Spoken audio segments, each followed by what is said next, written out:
A church moves and a singer reproves. It's Rhyme and Reason 750. There's a rhyme and reason for your life. There's a rhyme and reason why you're here. Hey there, Tony here. Got a little story time for you today. First, I want to tell you that before I get into this, and it looks like I'm just slamming jamming, I'm always happy to celebrate when a church moves in the direction of rightly dividing the word of truth, as Paul said. But you almost never see that anymore. Sadly, you just really don't see that. Not very much. In fact, most establishments calling themselves churches, they move in the opposite direction of rightly dividing the word of truth. Sometimes the move is speedy. It happens to a church. They go in a bad direction quickly. And oftentimes it's slow enough to be almost unnoticeable. Like when a report says a church moves by the hand of God, and that's physical movement, the church building. Now, on the surface, that's not a terrible statement. After all, God could easily move a church to a different location just by telling it to be moved, right? He's God.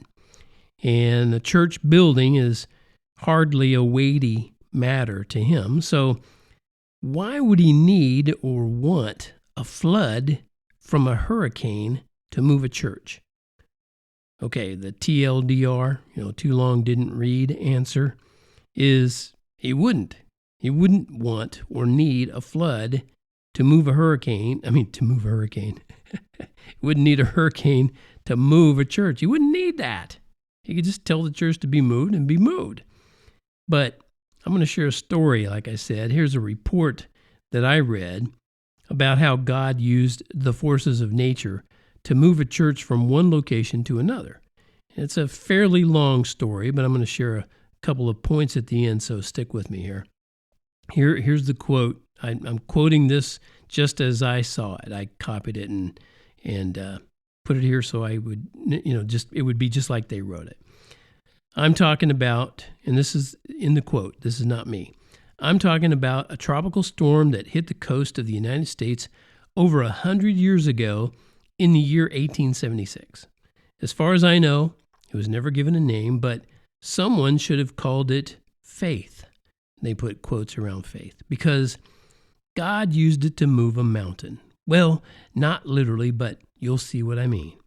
I first heard this remarkable account from a worship leader who traveled with me in the ministry. He became aware of the story because one of his uncles pastored the church for a season, the church that was involved in the amazing miracle I'm about to share.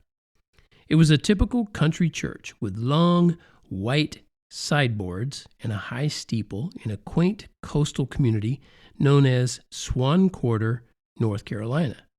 At some point, it was named Providence United Methodist Church. I suppose because of the providential way it finally found its place in the world. The people in that region reminisce with travelers who come through the town, calling it the church moved by the hand of God. Let me give you the details. I'm still quoting here. This is Tony still quoting the article. The article continues, in 1874, a group of saints in that waterfront area decided to build a new gathering place for their growing congregation. The leadership felt impressed to place the building on a specific lot, prime property in the main area of town owned by a man named Samuel Slater. Unfortunately, when they approached Mr. Slater, he adamantly refused to sell them the property.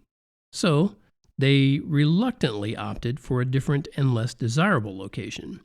Then, right before their dedication ceremony, the miracle happened. A hurricane came up the coast, and about 5 feet of water surged through their community. The historical account, varied on the Snopes website, reads, during September 16th and 17th of 1876, on the eve of the edifice's dedication, a hurricane blew through the area. Pamlico Sound engulfed Swan Quarter, sweeping the sanctuary off its foundation. A Providence United brochure tells what happened. A miracle was happening. The church was floating down the road. The church moved by the hand of God. It went straight down the road to a corner and bumped into a general store owned by George V. Creedle. The corner is now Oyster Creek Road and US 264 Business. The building took a sharp right turn and headed down the road for about 2 blocks until it reached the corner of what is now Church Street. Then it moved slightly off its straight line course, took another turn to the left, crossed the Carawan Canal directly in front of the place where people desired the church to be, and settled exactly in the center of the Sam Sadler property, the site which had been refused before, and before it settled, witnesses said it miraculously rotated around to face the street, and there it would stay. Needless to say, Mr. Sadler changed his mind and sold them the property the church founders felt God wanted them to have at the start. Can you imagine the shouts of praise that went up to heaven when the congregants found out what God had done? The answer to their prayers gave fresh relevance to an age-old prophecy. The Lord has his way in the whirlwind and in the storm, and the clouds are the dust of his feet. From Nahum 1:3. In the wake of the devastation many have faced over the past weeks in the U.S. and the Caribbean islands, we should remind ourselves of this verse and ask God to ease the pain, the loss, the hurt by once again using such a tragedy of nature to somehow further his divine purposes in us. It may be very difficult for those who have lost so much to see past the piles of soggy sheetrock, throwaway lumber, and piled up useless furniture, but we must believe that somehow, some way, our loving Heavenly Father will providentially move for those who believe. If he did it in Swan Quarter over a century ago, he can do it for you today. Okay, Tony here again. This is me. I'm not quoting anymore, and I hope your head is shaking back and forth in disbelief as you hear this. Mine is as I read it, because that story might make an interesting tale around a Boy Scout campfire, but it shouldn't be shared by Christian adults who should know better. God does not, quote, further his divine purposes in us, unquote, by flooding our lands, destroying properties, and killing people.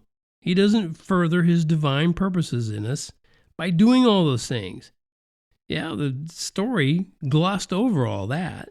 Did you catch that? But here's what I'm talking about. You read the weather reports from 1876 hurricane season, and you're going to discover a storm that killed at least 21 people, washed away a bridge, and damaged who knows how many properties.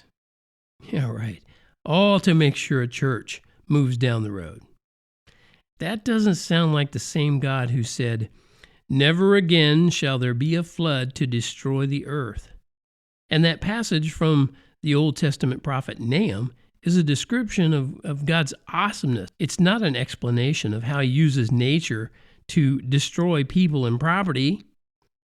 I could just hear Charlie Brown, good grief. No, the one who calls himself the living water does not need to drown anyone to move a church. In fact, I believe he's way more interested in seeing how and if we'll move a church.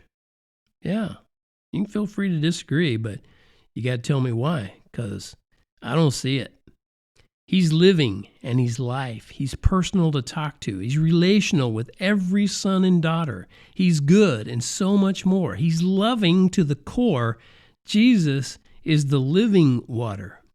And each time a soul is saved, all the angels above sing. Our God is living, personal, relational, good, and loving. That's all for the Rhyme and Reason podcast. This is Tony, brought to you by TonyFunderburk.com, as always, and reminding you that life has rhyme and reason because God made you. There's a rhyme and reason for your life. There's a rhyme and reason why you